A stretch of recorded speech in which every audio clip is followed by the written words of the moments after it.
कथा व्यास परम पूज्य श्री प्रेम भूषण जी महाराज लटेरी क्षेत्र के पत्रकारों से रूबरू हुए और धर्म, समाज, संस्कृति आदि विभिन्न पहलुओं पर पत्रकारों के सवालों के जवाब दिए। पत्रकार वार्ता में श्री प्रेम भूषण जी महाराज द्वारा कथा सुनने के महत्व के विषय में बताया गया। वहीं उन्होंने एक कथावाचक के रूप में सनातन संस्कृति के प्रचार प्रसार के लिए अपने जीवन की शुरुआत एक कथावाचक के रूप में करने के लिए संतों की संगति को प्रेरणा के रूप में बताया। उन्होंने कहा कि संतों की संगति के कारण ही मुझे कथा कहने की प्रेरणा मिली। उन्होंने समाज में पहले की अपेक्षा आज कुरीतियों के कम होने की बात कही। उन्होंने पंडित धीरेन्द्र कृष्ण शास्त्री के विषय पर ज्यादा ना बोलते हुए सदा हुआ जवाब देते हुए बागेश्वर बालाजी धाम को सिद्धपीठ बताया। तंत्र की जगह मंत्र पर अधिक विश्वास होने की बात कही। वही समाज को संदेश देते हुए उन्होंने कहा कि हमें श्री रामचरितमानस का प्रतिदिन अध्ययन करना चाहिए। राम के चरित्र को परिवार में जीने का प्रयास करना चाहिए। एक दूसरे के प्रति त्याग समर्पण की भावना रखें और परिवार के साथ जिए।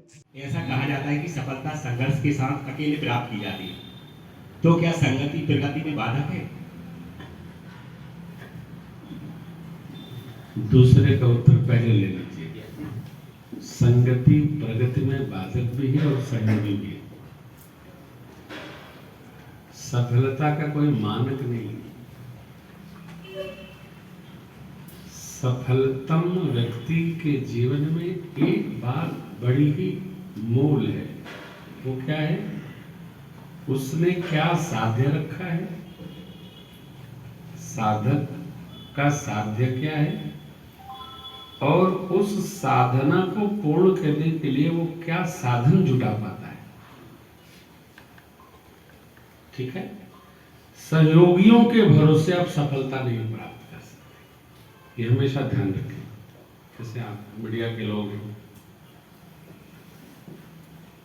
किसमें है? तो राजस्थान पत्रिका में।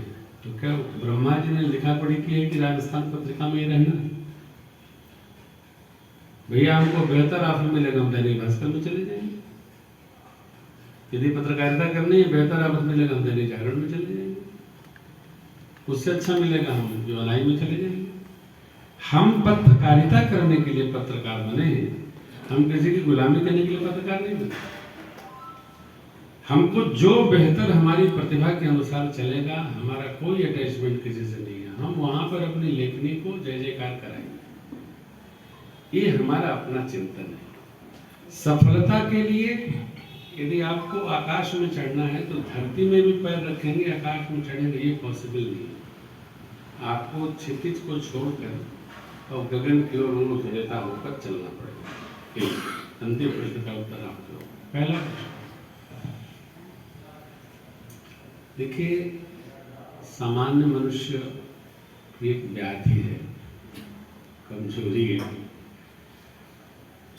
कि वो गृहस्थ को, ब्रह्मचारी को, सन्यासी को और वानप्रस्थी को, व्यवसाय को, सबको और अध्यात्म धर्म को अलग मान के चलता है। लटेरी से राजेश विश्वकर्मा की रिपोर्ट।